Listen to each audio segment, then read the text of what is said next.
Hey everyone, welcome back to another Anime Kingdom review. As you can see by the title below, this is on episode 6 of Gakusen Toshi Asterisk Season 2. And honestly, this episode, in my opinion, was the worst one of the series. It was still had its moments and everything, but it was a pretty episode. Nothing really, like, happened. We got a little bit of backstory, we got a little bit of info on where Flora might be, and then there's a new character that's appeared at the end, which is pretty interesting. But that was pretty much it. The fight but with the Knights, I expected a little bit more. It was honestly didn't feel like that should be a semifinals. They beat them pretty dang easily. Like I I don't even understand. Ayato didn't even use the other sword, Veresta, I don't know how to say it. He ends up beating that kid pretty dang easily. And then the knight, which I thought was pretty cool, dude on a horse and everything. He can block attacks and his armor can heal, but he was pretty much roasted alive in his own armor, even going through the flames, and he ends up losing. So yeah, that fight was pretty. Honestly, it was pretty lame. It was pretty sad to be called a semifinals after watching, their quarterfinal match against the Twins. After watching, Saya and Kirin going against the robots, the androids, whatever, and taking them.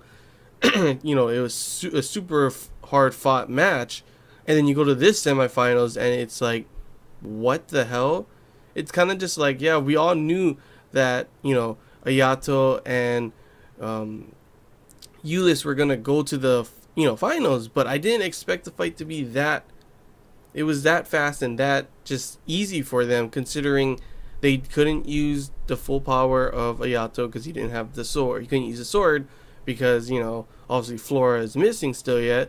But I didn't expect it to be that fast and easy. I don't know about you guys, but that was pretty much the most lame fight that we've had so far. And in terms of things that happen in the episode that get you excited for stuff, nothing really happened in this episode. It was pretty much, yeah, we got to see Saya and Kirin trying to search all over. Yes, it's frustrating. It's sad that we see, they had lost and now Ayato them are going to the finals, going to fight. But it wasn't anything big happening there. They didn't even find any info. It ends up everyone going off on their own. Even Yabuki is trying to help a little bit as well. Ayato goes to find Irina and she gives him info, to which he goes to this different part of the town. Gets chased everywhere, and all of a sudden, cliffhanger, there's a new girl saying, "Do you need help? Are you being chased?" And I don't know, is she gonna be joining the harem? Who is this girl? Like, literally, just randomly comes out of nowhere. Who does that? Just waits around the corner. Hey, are you being chased? Do you need help? Yeah, I'm being chased. I need help, but who the hell are you? And why are you? Why do you want to help me? That's kind of weird, but I am interested to see who this girl is. Will she be a main factor in the story as we move on? Is she have any connection to the sister? Like, is she gonna be part of the harem? What's going on here? Who is she? So that gave me a lot of questions. That part was probably the biggest part for me in the episode. The other part that was pretty big and pretty interesting was learning about Ernesta and Camellia, and it's more of Camellia is more of like a, not really like a friend. She's doing this with Ernesta because of what, she owes her half her life because of what happened. We see her backstory, which is pretty sad, to be honest, what happened. And she loses half her body, and Ernesta makes half her body for her. So she says, she gives half her life. And we learn about this whole thing with their dreams and her, Camellia wanting to make a weapon that anyone can use. And I get that because of what happened to her. She wants to make it so anyone can use these kind of weapons and defend themselves against any threat, not one person being stronger than the other. While Ernesta's dream, yeah, that's a little more creepier. She wants these puppets to get their own rights and everything, these robots, and I've seen way too many movies where robots go bad. Like, he's starting to see his own growth and everything. The other one is like feeling, they're both feeling emotions and everything. No, no, no, no, no, no, no. We all know what happens here. Terminator and all that kind of stuff. Those kind of movies and things.